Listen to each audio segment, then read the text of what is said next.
आज की क्लास में हम लोग देखेंगे वेदों में सर्वोच्च सत्ता क्या है।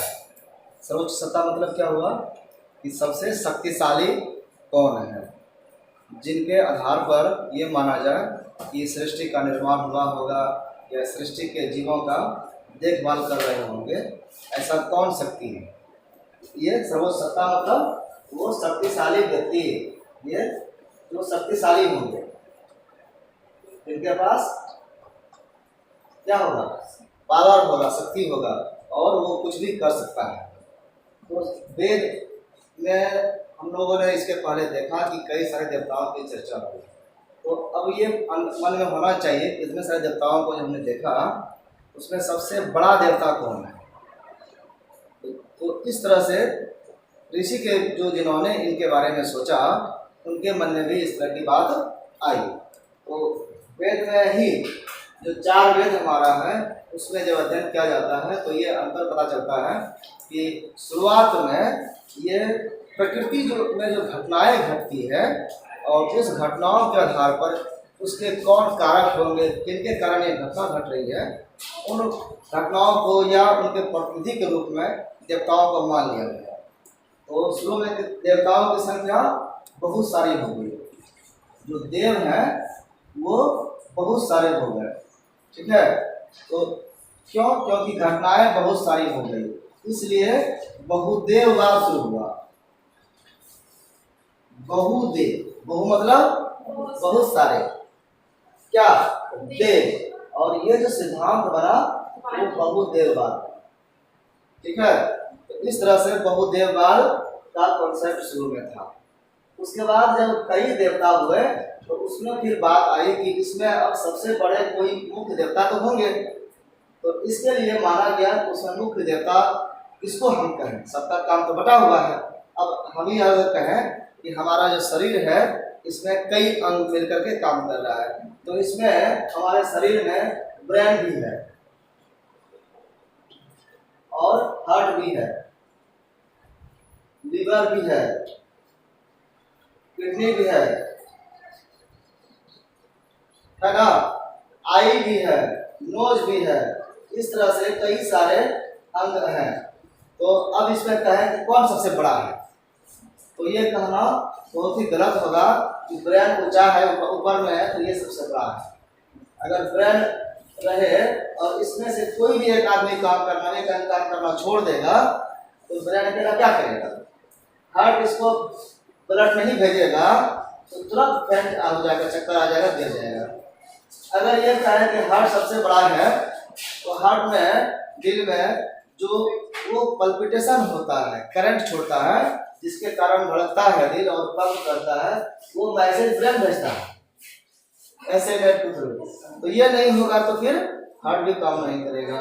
अगर लीवर काम नहीं करेगा तो हमारे अंदर में जो एनर्जी बन रहा है, हम जो खा रहे हैं, उसको पचा करके स्टोर करने का काम, उसको सही जगह भेजने का काम ये कौन करता है? ये लीवर करता है। अब लीवर अगर काम नहीं करेगा तो सबका पालन पोषण नहीं होगा, शरीर में सभी अंगों का पालन पोषण नहीं होगा, तो फिर भी नहीं चल सकता है। इसी तरह से किडनी अगर कहे कि हम इम्पोर्टेंट है, हम काम नहीं करेंगे, तो इसका भी इम्पोर्टेंट उतना ही है कि किडनी क्या करता है, हमारे शरीर में जितने भी लिक्विड है, गंदगी है, लिक्विड रूप में ब्लड में हो या कहीं भी, उसको छान करके यूरिन के रूप में बाहर निकालने का काम करता है।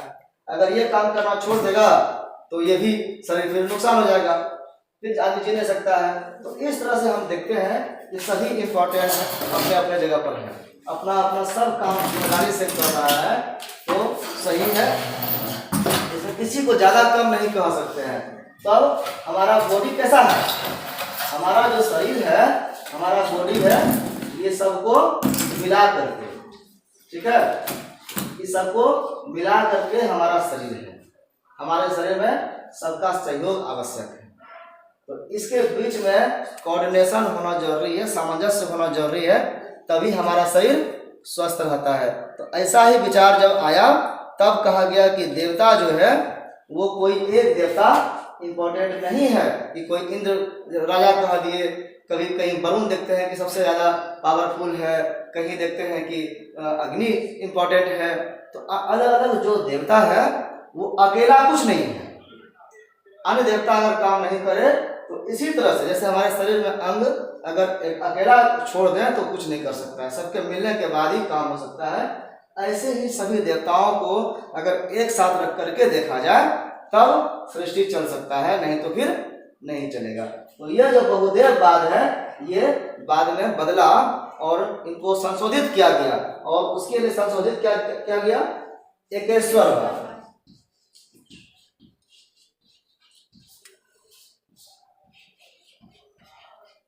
इसमें एक है, एक मतलब सिंगल नंबर संख्या, एक ईश्वर है, एक ही ईश्वर। अब देवता को देवता नहीं बोल रहे हैं, क्यों? क्योंकि देव क्या हो गया, देव हो गया अंग। देव क्या है, जैसे ब्रेन है, हार्ट है, लिवर है, किडनी है, जिस तरह से ये एक अंग है, एक ऑर्गन है, उसी तरह से ये देवता भी क्या है, एक अंग है। तब ये ब्रेन हार्ट किसका है, किसी एक मानव का है, किसी एक व्यक्ति का है। तो उसी तरह से ये देवता भी किसी का अंग है। तो वो मानव कौन होगा, वो शरीर कौन होगा, तो वो जो बॉडी है वो ईश्वर है। ठीक है, वो कौन है, वही बॉडी ईश्वर है। इसी का अलग अलग पार्ट जो है अलग अलग देवता है। इसका हाथ कोई देवता है, कोई पैर कोई देवता है, इस तरह से, समझ गए। तो ऐसा माना गया कि एक ईश्वर है जिसके पास उतना शक्ति है, और उनकी शक्ति के आधार पर ही, क्योंकि अलग अलग अंग हमारा जो है काम भी तो अलग अलग करता है, उसी तरह से जैसे देवता अलग अलग होकर अलग अलग काम करता है। हमारे शरीर का जो काम ब्रेन का है वो हार्ट करेगा, और जो हार्ट का काम है वो लिवर करेगा। तो एक दूसरे का काम हस्तक्षेप नहीं करता है। उसी तरह से देवता का काम भी वो अपना अपना ही करता है, दूसरे का काम नहीं करता है। तो अंग जिस तरह से एक दूसरे को छेड़छाड़ नहीं करता है, देवता भी छेड़छाड़ नहीं करते हैं, वो अपना ही काम करता है। और वो सभी अंग जिसके लिए काम करता है वो बॉडी ईश्वर है। तो अब ये विचार आया कि वो कितने तो बॉडी होंगे, शक्तिशाली एक होंगे।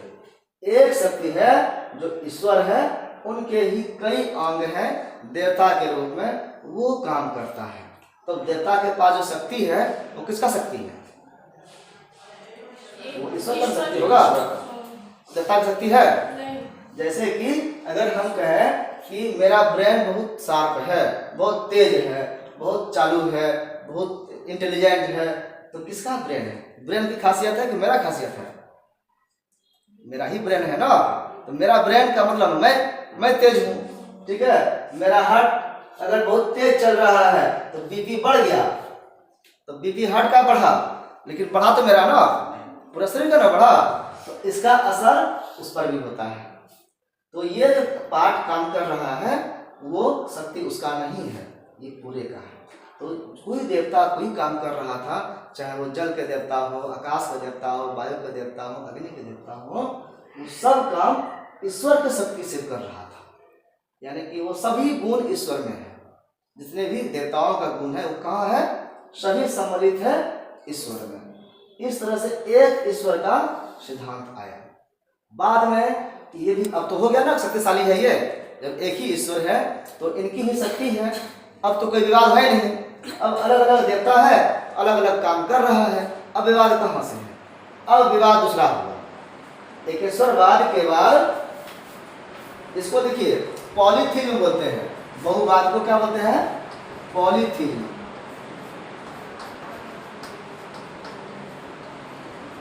और इसको बोलते हैं मोनोथीन।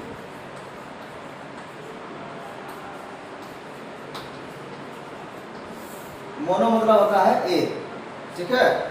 इसके बाद आया, अच्छा ये अब यहाँ विवाद क्या होगा बताइए, यहाँ पर विवाद क्या हो सकता है, गेस करिए। जब एक ईश्वर हो ही गया, अब विवाद कहाँ से, नहीं जवाब आया।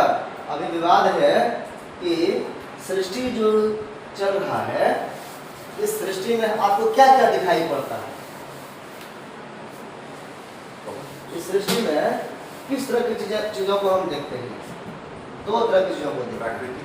आज साइंस के नज़र में अगर देखें तो दो तरह की चीज़ों को देखते हैं, एक सजीव, एक निर्जीव।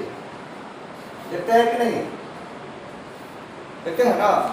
दुनिया में कितने प्रकार के चीज़ हैं? तो दो ही प्रकार के हैं, या तो वो जिंदा है या मुर्दा है, उसमें जान है या जान नहीं, दो प्रकार की चीज है। इसी को दर्शन की भाषा में कहते हैं चेतन, इसको कहते हैं जड़। अब ये एग्जैक्ट नहीं है, समझने के लिए समझा रहे हैं, ठीक है। चेतन का मतलब वो जान, वो प्राण, ठीक है। और जड़ का मतलब एकदम से जिसमें कुछ नहीं है, जान है ही नहीं, मतलब वो वस्तु। अब कहिएगा कि हम जो एक व्यक्ति है, मानव है, या कोई जो है, मान लीजिए गोपाल नाम का व्यक्ति है, ठीक है। ये जो गोपाल नाम का व्यक्ति है, अब ये बताइए कि सजीव है कि निर्जीव है? अब ये हम नहीं कह रहे कि मुर्दा है, जिंदा है, खड़ा है, सोया है, बैठा है, ये सजीव है कि निर्जीव है? सजीव है। ये सही है, ये गलत है? मान लिया ना। आप भी बताइए कि ये चेतन है कि जड़ है? जड़ है। गलत हो गया, गलत हो गया। ये चेतन और ये जड़ दोनों है, ये भी सही है, ये भी सही है। अंतर समझ में आया? सजीव है वो चेतन जड़ दोनों हो सकता है। हम तो समझने के लिए बताए, इस साइंस की भाषा में समझा रहे हैं, लेकिन जड़ और चेतन एक्चुअल में अलग है। कैसे अलग है? कैसे गोपाल में चेतन भी और जड़ भी है? इस रूप में चेतन और जड़ है, क्योंकि गोपाल में चेतन वो आत्मा है, ठीक है। गोपाल में जो शरीर है, इसके शरीर में आत्मा है ना, जिंदा है ना, तो वो चेतन आत्मा के कारण है, ठीक है। और जड़ क्यों है? क्योंकि उसका शरीर भी है कि नहीं है? अब बताइए, जड़ और चेतन, ये गोपाल क्या है? सजीव। सजीव तो है इस रूप में, दर्शन के रूप में क्या है? जड़ है कि चेतन है? गोपाल हमेशा जड़ होगा, क्योंकि गोपाल तो आत्मा का नाम है, वो शरीर का नाम है। और ये तो बस शरीर धारण किया हुआ है, इसलिए जड़। लेकिन इसमें रह रहा है तो दोनों मिल करके रहता है साथ साथ, जैसे एक रूम में दो पार्टनर रह रहे हैं उस तरह से। लेकिन जैसे इसके आगे लगा देंगे मरा हुआ, ठीक है, जैसे इसके पास लगा देंगे सब है ये लाश, ठीक है, तब क्या है? तब ये सिर्फ जड़ है, ठीक है। अब कोई अंतर है? अब इस आधार पर जब सोचिएगा तो पूरा दुनिया या पूरा सृष्टि का जो निर्माण हुआ, वो कैसे निर्माण हुआ है? जड़ और चेतन से। कैसे हुआ है? समझ में आया कि नहीं चाहिएगा? दुनिया किससे निर्माण हुआ है? क्या निर्माण करने के लिए आवश्यक है? जड़ और चेतन का। लेकिन इनका निर्माण कैसे हुआ? इनका जड़ और चेतन, यही तो तत्व है, इसी पे तो जना है। ये जड़ और चेतन, इसी को द्वैत कहते हैं। क्या कहते हैं? द्वैत का मतलब दो। यही दर्शन का कहना है या विचार है, मुख्य विचार, कि अभी बताया ना कि सर्वोच्च सत्ता कौन है? तो सबसे सर्वोच्च सत्ता मतलब सबसे बेसिक चीजें जिससे निर्माण कोई भी चीज का होता है। तो ये जो सृष्टि का निर्माण हुआ, सृष्टि का निर्माण, जगत का निर्माण, दुनिया जो बना, दुनिया किन चीजों से बना? चेतन और जड़ से। तो ये चीज बातें खोज रहे थे, वो बेसिक चीज कौन है? तो वो बेसिक चीज कहाँ मिला? एक वो चेतन के रूप में और एक जड़ के रूप में। तो जड़ और चेतन ये दोनों आपस में मिल नहीं सकता है, ठीक है। साथ रह सकता है जरूर, लेकिन आपस में मिल नहीं सकता है। जैसे कि हम लोग अगर मिला दें चना और मूंग साथ में मिला दें, अलग किया जा सकता है कि नहीं किया जा सकता है? ऐसे ही ये मिले रहते हैं, साथ में रहते हैं। दोनों का दाल में बना के मिला दिए, खा रहे हैं दाल। अब वो चना, अरहर और मसूर और मूंग सब है, लेकिन ये कभी भी अलग हो जाता है। इसके साथ रह करके भी इसका इस पर असर नहीं होता है और इसका असर इस पर नहीं, ये कुछ देर तक चलाता है। और इसीलिए कहा जाता है कि जब मोक्ष की बात हम पढ़ते हैं दर्शन में, तो ये साथ रहना इसी को कहते हैं बंधन, ठीक है, और ये साथ छूट जाना इसी को कहते हैं मोक्ष। बंधन और मोक्ष का कॉन्सेप्ट क्या है? जड़ और चेतन का साथ होना। और जड़ साथ कब होगा? जब शरीर धारण करते हैं। जैसे जन्म लेते, शरीर धारण कब करते हैं? जब जन्म लेते हैं। ये ना बुद्ध में कहा गया है बौद्ध दर्शन में कि जन्म लेना ही दुख का कारण है। और जन्म लिए तो क्या हुआ? हमारे चेतन का जड़ से जुड़ा हुआ और शरीर बना तो दुख हुआ। तो ये अलग रखना चाहिए। ये चेतन का अपना शरीर नहीं है, इसका कोई रूप नहीं, आत्मा का कोई रूप नहीं। अब ये दो बात को जो स्वीकार करता है उसको द्वैतवाद कहते हैं। ये समझ में आया ना? दो चीजें हैं दुनिया में, बेसिक चीज। कौन कौन? एक चेतन, एक जड़। अब बात आती है कि इसको किसने बनाया? क्या ये पहले से था, ठीक है, या किसी ने बनाया, या जड़ चेतन अपने आप मिल जाता है, अपने आप अलग हो जाता है? इसके पीछे भी, इससे भी कोई बड़ा शक्ति है कि नहीं, इस पर विचार किया जाता है। तो इसके कारण से अलग अलग सिद्धांत होते हैं कि भाई ये जड़ चेतन अलग चीज है और एक व्यक्ति है जो कि गॉड है और वो बैठ करके इसको मिला देता है, सृष्टि निर्माण करता है। कोई कहता है गॉड अलग नहीं है, ये खुद ही है सब कुछ। तो अलग अलग दर्शन में अलग अलग बातें। तो दो तत्व है जड़ चेतन, इसको मिलाने का काम या मिलने का काम जो भी कर रहा है वो ईश्वर है। अभी उस पर नहीं जा रहे हैं ज्यादा। तो इसको माना जा रहा है कि एक ही ईश्वर है। तो ईश्वर जो होगा उनका कोई शरीर नहीं होगा, वो विशाल होगा। और देवता और जितने पूरा ब्रह्मांड है वो एक तरह से ईश्वर के रूप में है, क्योंकि हमने देखा कि देवता वो आकाश में भी है और धरती पर भी है। तो कई जगह देवता हैं। तो उतने बड़े आकार का कोई चीज अगर है तो ईश्वर है, तो वो क्या होगा? ईश्वर को हमेशा माना जाता है चेतन, ठीक है। ईश्वर कैसा होगा? आत्मा के जैसा होता है, ठीक है। आत्मा भले उसका टुकड़ा है, कहा जाता है ना, ऐसे भी कहा जाता है कि जैसे समुद्र के पानी जो है सागर से एक बूंद निकाल लिए तो उसमें वही गुण होता है जो सागर में होता है। तो ऐसे ही आत्मा और ईश्वर समकक्ष होता है, एक ही गुण वाले होते हैं। ईश्वर बड़ा होता है और आत्मा छोटा साइज का होता है। कहीं कहा गया कि वो खुद है, कहीं कहा गया कि उसके प्रकाश की किरण है। सूर्य कहाँ है और सूर्य का एक किरण कितना छोटा है, इस तरह से है। तो लेकिन गुण तो बराबर होगा। तो ईश्वर जो है वो क्या है? आत्मा के जैसा चेतन पदार्थ है। तब छूट गया क्या? जड़ कहाँ गया? तब तो फिर कन्फ्यूजन हो गया ना कि एक ईश्वर नहीं है। ईश्वर तो है लेकिन इनको जरूरत पड़ता है जड़ का। सृष्टि निर्माण कैसे करेगा? हमको अगर बनाना है घड़ा, मिट्टी का घड़ा बनाना है तो मिट्टी चाहिए नहीं चाहिए? हम बनाने वाले हैं, हमको मिट्टी चाहिए तभी ना घड़ा बनाएंगे। तो इस तरह से कहते हैं उपादान कारण, ठीक है, किस चीज़ का जरूरत है। तो वो फिर न्याय दर्शन में पढ़ते हैं, उस चीज़ को बताएंगे, उस पर जाएंगे। अभी आप देखिए एक ईश्वर है लेकिन ये शक्ति कहाँ दिखाएगा? किस पर दिखाएगा? जिस चीज पर दिखाएगा वो सृष्टि बिना जड़ का कैसे बनेगा?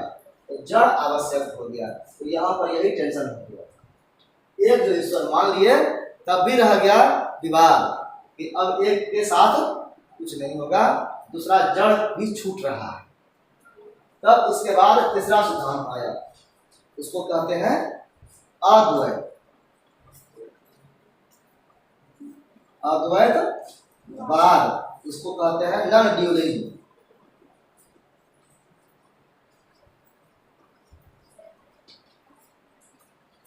ड्यूअल मतलब दो, यानी दो नहीं। इसका क्या मतलब हो गया? दो नहीं, दो नहीं मतलब एक, ठीक है, तीन भी दो ना, वो तो पहले से यहाँ तक आ गया है, कम से कम संख्या आ गया। तो ये जो दो मान रहे थे चेतन और जड़, ये द्वैत को हटाया और आ लगा दिया, दो नहीं बराबर थे, ठीक है। अद्वैत का मतलब क्या हुआ? एक। एक जो ये एक होगा उसको एकेश्वरवाद ईश्वर कह दिए थे। तो ये उनको क्या नाम दिए? इनका नाम है ब्रह्म। क्या है? इनको क्या कहा गया? ब्रह्म। ब्रह्म में कौन होंगे? किसको ब्रह्म कहा गया? तो ब्रह्म हुआ बराबर ईश्वर प्लस ये जड़। जड़ पदार्थ भी तो हुआ जड़, ठीक है। जड़ मतलब ये मिल करके क्या बनता है? जगत। ये जगत को ब्रैकेट में भी ले सकते हैं। तो ईश्वर और जड़ जगत जो है ये दो सबको मिला करके ब्रह्म है। ब्रह्म अकेला कुछ नहीं। अब ये बताइए कि ईश्वर भी आ गया और जड़ पदार्थ भी आ गया, तो सबको मिला करके ब्रह्म कहे, इसके अलावा अब क्या बचता है? इसके अलावा अब कुछ नहीं बचता, ठीक है। तो पूरा ब्रह्मांड में जितने भी चीजें हैं सबको मिला के ब्रह्म कर। तो ईश्वर का जो बड़ा स्वरूप बनाया था तो वो सिर्फ देवता का था, देवता को समाविष्ट किया, लेकिन ब्रह्म ने देवता के साथ साथ सृष्टि का भी निर्माण कर दिया, इसको अंदर ले लिया। तो ब्रह्म में सारे चीज आ गए, दुनिया में अब कुछ भी चीज नहीं बचा है ब्रह्म से। ब्रह्म जो सबसे शक्तिशाली चीज है, इस दर्शन को कहा गया वेदांत दर्शन। क्या कहा गया इसको? वेदांत बाद में इसको कहा गया। इसका प्रतिपादक कौन है? आचार्य शंकर, शंकराचार्य बोलते हैं, ठीक है। शंकराचार्य का ये सिद्धांत, इसमें कहीं कुछ नहीं बचा है। अब जब बताइए इस दुनिया का हर एक चीज ब्रह्म हो गया, तो ये क्या है? मैं भी ब्रह्म, तू भी ब्रह्म। इसीलिए इसमें कहा गया अहम ब्रह्मास्मि। क्या कहा गया? मैं ब्रह्म हूं। मैं मतलब मैं सिर्फ नहीं, हम सब ब्रह्म। अब अगर ये हम ब्रह्म कैसे हो? ब्रह्मा के अंश वो बोल सकते नहीं ना, सारे कुछ मिला के ब्रह्म है। तो फिर मैं ही फिर मैं मतलब सबके लिए, सब कहे मैं ब्रह्म, सबके लिए है, यूनिवर्सल है। त्वमसि, तत्त्वमसि कहा गया। एक खाली ये बात नहीं कहा गया कि मैं ब्रह्म हूँ। तत्त्वमसि, तुम भी वही हो। इसके साथ दूसरा वाक्य नहीं कहा गया, जो मैं हूँ वही तुम हो। अब कहीं अंतर रहा? इसके कारण से सबसे ज्यादा जो भारतीय दर्शन में बड़ा दर्शन है और सबसे प्रतिभाशाली, सबसे मान्यता प्राप्त यही दर्शन है। पूरा दुनिया इसको मानता है और इस कारण से दुनिया में किसी से भेदभाव नहीं होता है। जब हम किसी से भेदभाव किससे करेंगे? हम झगड़ा लड़ाई किससे करेंगे? दूसरा कोई रहेगा तब ना। अब इस चीज पर आप विचार करिए।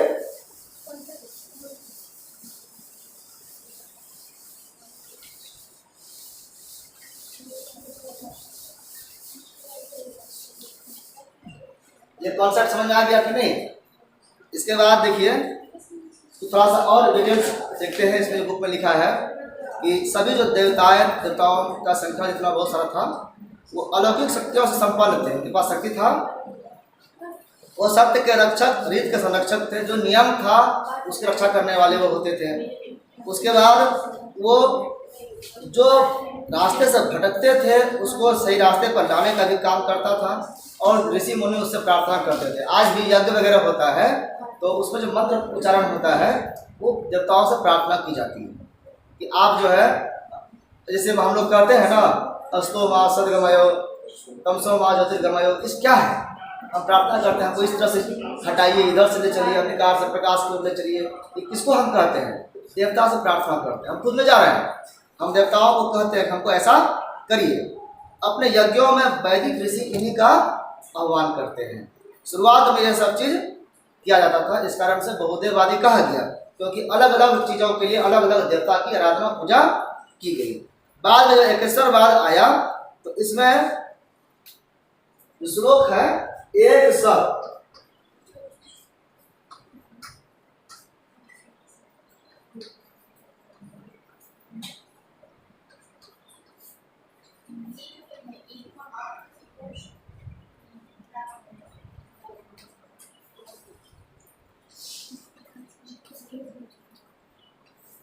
एक सत्य, सत्य जो है ये सत्य मतलब क्या? ये सर्वसत्ता, ठीक है। एक ही सत्य है जिसको विप्र जो है, जो विद्वान व्यक्ति है, ब्राह्मण व्यक्ति है, ब्राह्मण मतलब विद्वान व्यक्ति, ठीक है, ज्ञानी व्यक्ति, तो वो कहते हैं बहुधा, बहुत सारे, मतलब एक ही चीज को, एक ही शरीर को बहुत मान करके विद्वान उसको पढ़ते हैं, अध्ययन करते हैं। एक ही सत्य है जिसे विप्रजन अनेक कहते हैं। इसको अनेक कहने का मतलब है अनेक रूपों में व्याख्या करते हैं। आज भी हम लोग साइंस में देखते हैं, जब अगर आप देखेंगे डॉक्टर कोई बना है या बायोलॉजी आप पढ़ रहे हैं, तो एक आदमी है, आदमी का अगर स्टडी करना है तो क्या करता है,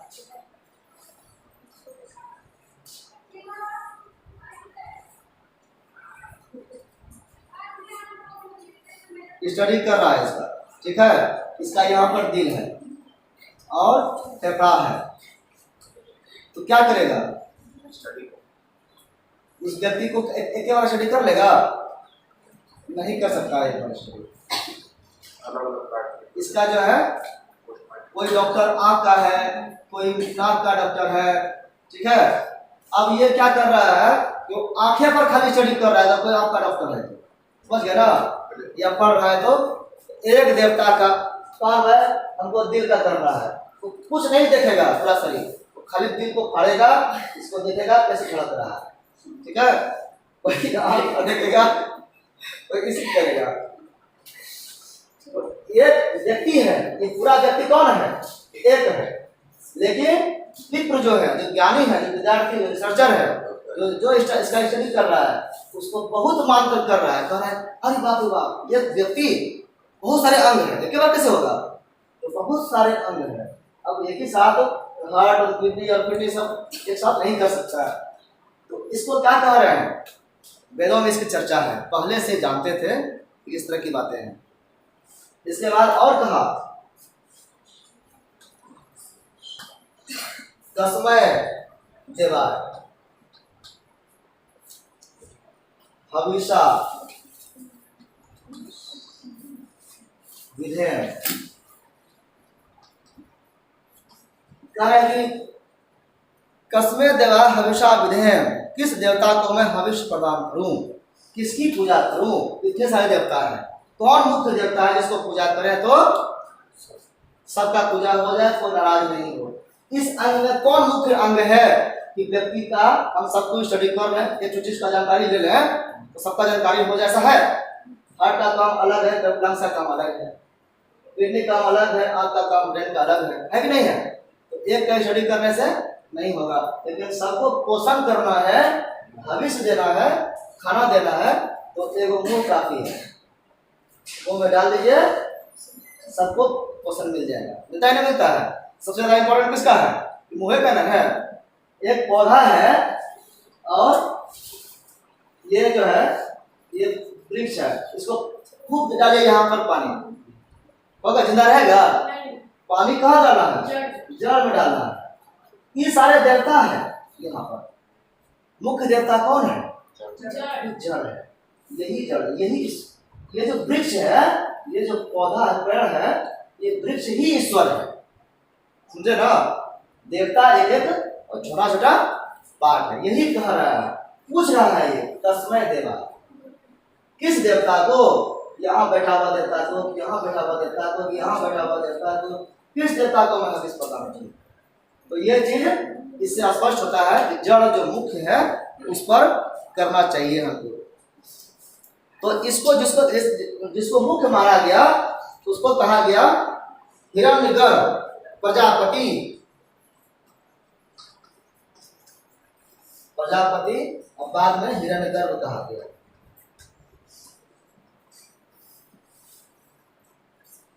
जो ईश्वर है, ईश्वर जो देवताओं के ईश्वर के रूप में माना गया पहले, उनको प्रजापति कहा गया। ऐसे कथा में आता है दक्ष प्रजापति, आता है ना, दक्ष प्रजापति का क्या कहानी था, उनके 60 बेटी थी, कितना बेटी था, 60 लड़की थी, और 60 लड़कियों की शादी वो देवताओं से की, जिसमें से 27 लड़की का शादी एक आदमी से किए थे, इससे चंद्रमा, इससे किए हैं, यही 27 लड़की नक्षत्र है। आज हम लोग कहते हैं ना कौन सा नक्षत्र है,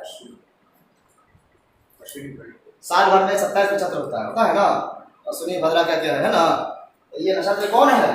दक्ष प्रजापति की बेटी है 60 में से। ठीक है, ऐसे ही अलग अलग देवताओं को अलग अलग बेटी की शादी हुई। इसी की बेटी जो थी, एक बेटी कौन थी? सती। इनका ही बेटी था सती, जो किनसे शादी हुआ था? हाँ? शंकर से शादी हुआ था। और वही जग का कहानी है, यज्ञ में शंकर जी को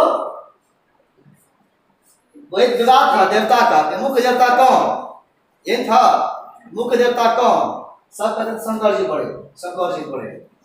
दक्ष का अरे मेरा दामाद है, वो तो छोटा ना हमसे, हम बेटे को दिए तो दामाद हो गया मेरा, तो बेटा के जैसा हो गया, तो छोटा है, वो शक्तिशाली कैसे हुआ?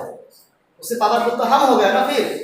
और इसीलिए ये जब गया, एक बार सभा में बैठे हुए सारे देवता बैठे हुए थे, तो देवता जब ये दक्ष प्रजापति हेड न होते हैं, अभी बताया ना कि मुख्य माना गया, इनको ईश्वर माना गया, ईश्वर के समकक्ष माना गया। तो प्रजापति जब यहाँ गए तो सारे देवता उठ के खड़ा हो गए, और शंकर भगवान क्या किए थे? ये ध्यान में बैठ गए थे, ये कुछ भी नहीं किए। तो इनको बुरा लग गया, अरे ये तो मेरा अपमान कर रहा है, हम बड़े कि वो बड़े। अब लड़ाई हो गई, बड़ा लड़ा, फिर चल गया बहुदेव बाद में, समझ गए ना। और इस लड़ाई का नतीजा क्या हुआ कि ये फिर यज्ञ किया अपने को सिद्ध करने के लिए, मुख्य देवता हम ही हैं। और यहाँ पर अन्य सब देवताओं को बुलाए, इनको नहीं बुलाए। ये अपने बाबू के घर चली गई, बिना बुलाए जा सकते हैं पिता घर में, और गई तो अपमानित होता हुआ तो वहीं पर मर गई। जो कुंड था अग्निकुंड, उसमें कूद गई थी। तो इस तरह से हम लोगों ने देखा कि हिरण्यगर्भ भी इनको प्रजापति को कहा जाता है। बाद में ये ईश्वरी रूप में आए, लेकिन इससे भी हिरण्यगर्भ का अर्थ होता है स्वर्णिम बीज। इसका मतलब होता है स्वर्णिम बीज, मतलब कि ऐसा बीज सोने वाला जो हमेशा रहता है और उससे सृष्टि का निर्माण होता है। देवताओं पर शासन करते हैं, पृथ्वी लोक द्यू लोक सबको धारण करते हैं। यह एकेश्वरवाद है। बाद में क्या बना? अद्वैतवाद, जो ब्रह्म के ऊपर ब्रह्म के रूप में आया। इसमें ऋग्वेद में कहा गया है, नासदीय सूक्त में कहते हैं इसके लिए। अब बताइए कैसे होगा? ब्रह्म जब है, अभी बताया आपको, ये समझ गए। एक चीज और समझिए सृष्टि के बारे में।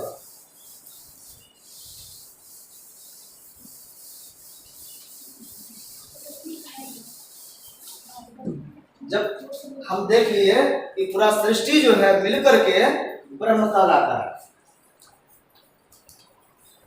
तो ब्रह्म जो पूरा सृष्टि है, तो सृष्टि में परिवर्तन कैसे हो रहा है, सृष्टि का निर्माण कैसे हुआ, वो खुद कैसे कर दिए।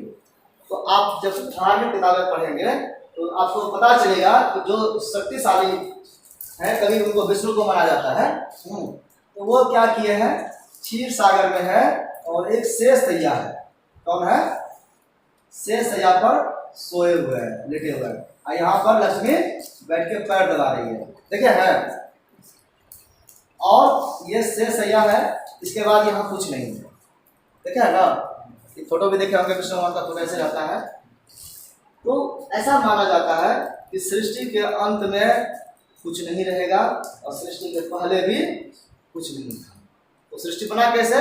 तो इनके मन में इच्छा हुआ, ठीक है, उसको कहते हैं इच्छा को संकल्प। इनके मन में हुआ इच्छा, इसी को कहते हैं लीला। क्या कहते हैं? ये इच्छा क्या है? संकल्प। संकल्प ले लिया कि हमको जो है सृष्टि में परिवर्तित हो जाना है। तो तुरंत जैसे कि एक फिल्मकार नाटक बना लेता है, वैसे ही इन्होंने एक नाटक के रूप में पूरा दुनिया को बनाया। ये विष्णु नहीं है, ऐसे फोटो खाली समझा है, वो ब्रह्म है जो अपने आप में परिवर्तन करता है लीला करने के लिए एक संकल्प के द्वारा। उनका नाम विष्णु हो गया, लोग विष्णु कहते हैं, वो है ब्रह्म। ये ब्रह्म का काम है। अब ब्रह्म कैसा है ये नहीं पता है, ठीक है। तो इसके लिए कहा गया है ऋग्वेद में कि प्रारंभ में न सत था न असत था, यानी सही झूठ कुछ नहीं था। जड़ चेतन कुछ नहीं था। ठीक है, न आकाश था न ही स्वर्ग विद्वान था, आकाश भी नहीं था और न स्वर्ग था, ये भी नहीं होगा। कैसे, ये तो विष्णु वाले बात बताया ना, तो विष्णु में बताया जाता है कि भगवान विष्णु जल में सागर में ऐसे लेटे हुए हैं, वो है नहीं, इसलिए बता रहे हैं वो ब्रह्म वो नहीं है। समझने के लिए हमने उदाहरण दिया, जैसे बायोलॉजी का उदाहरण दिया, ये स्वयं टू स्वयं नहीं था ना, सजीव निर्जीव जड़ चेतन तो नहीं है, उसी तरह से ये वो विष्णु वो ब्रह्म नहीं है, ये जूनियर है।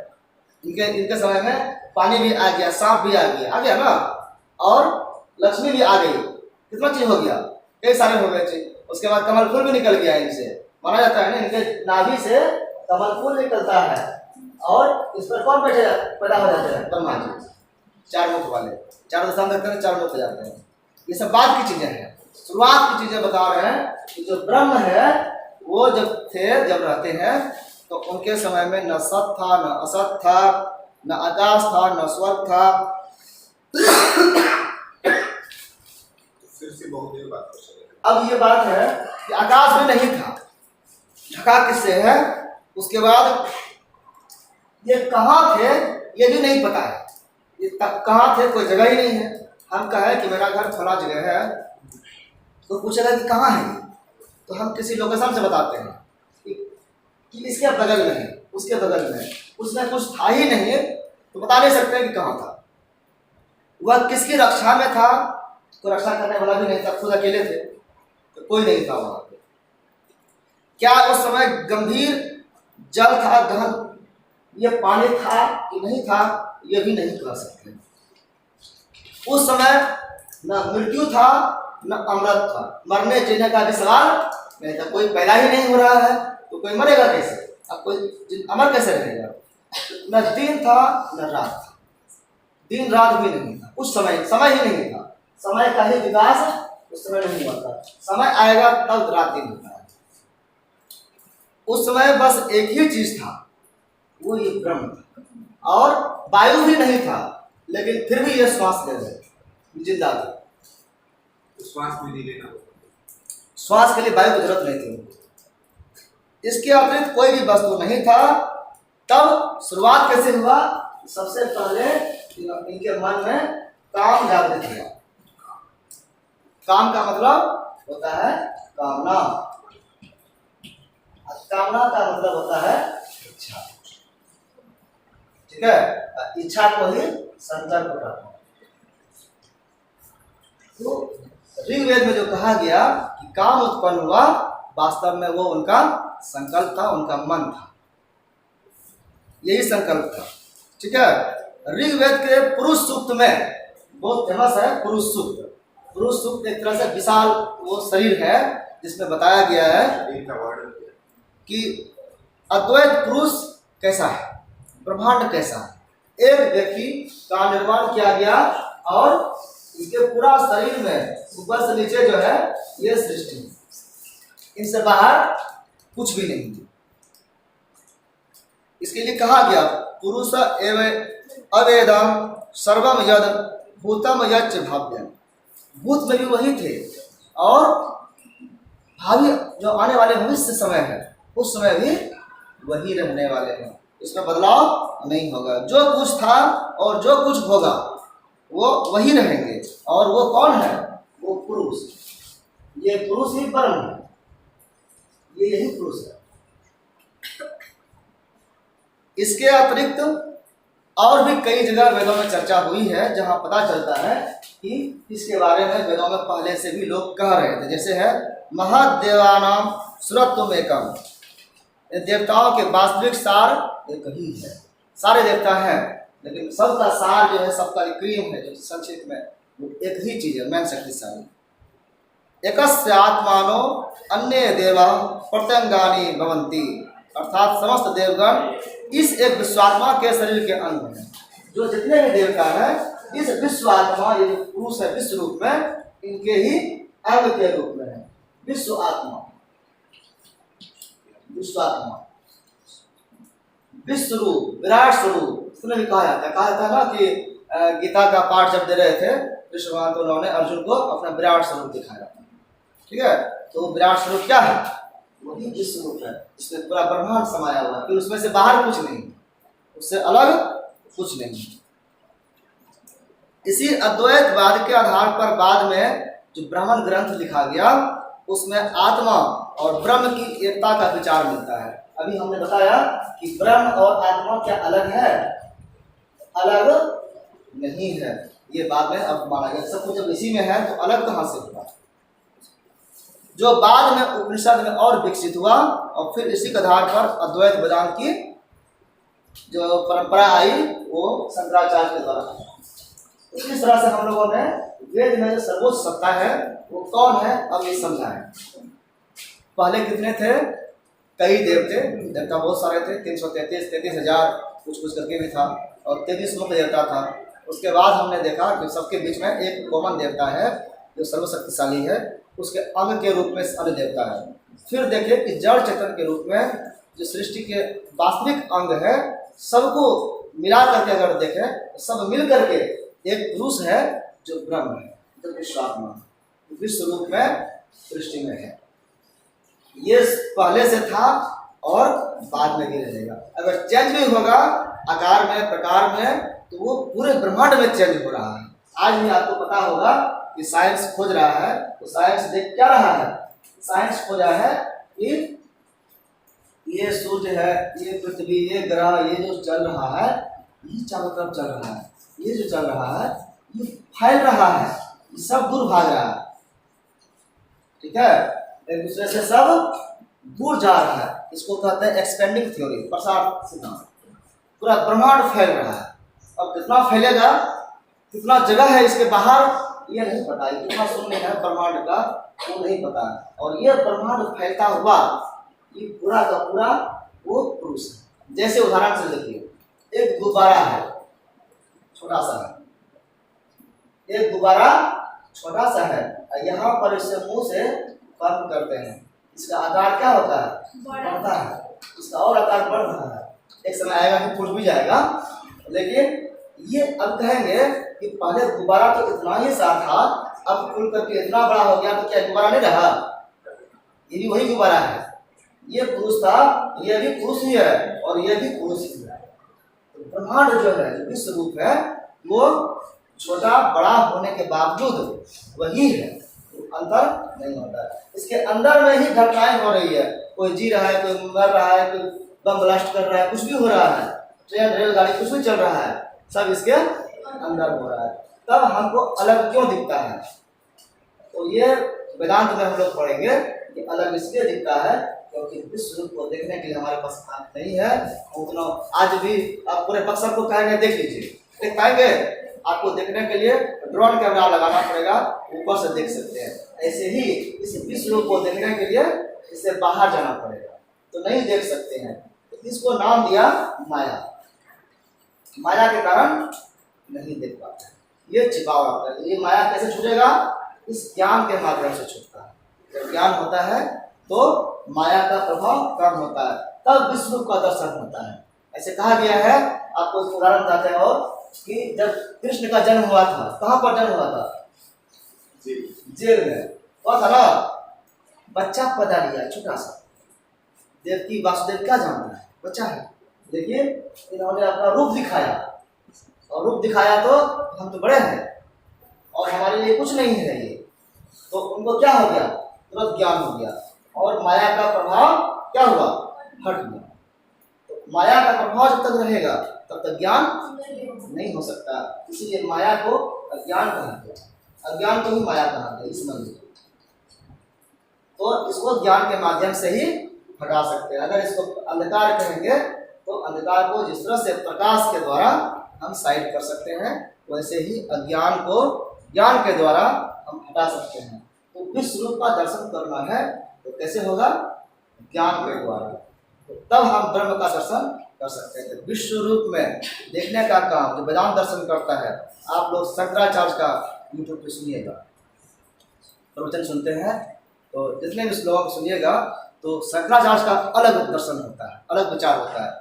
उनका सिर्फ ज्ञान पर होता है चर्चा, इतना भी चर्चा होता है। वो लीला नहीं करते हैं, वो पाठ नहीं करेंगे, उनका चर्चा किस पे होगा? ज्ञान पर चर्चा होता है। ज्ञान के माध्यम से ही सब कुछ दर्शन हो सकता है। आज के लिए इतना ही। इसके बाद अगला दिन पढ़ेंगे ब्रीथ का सिद्धांत।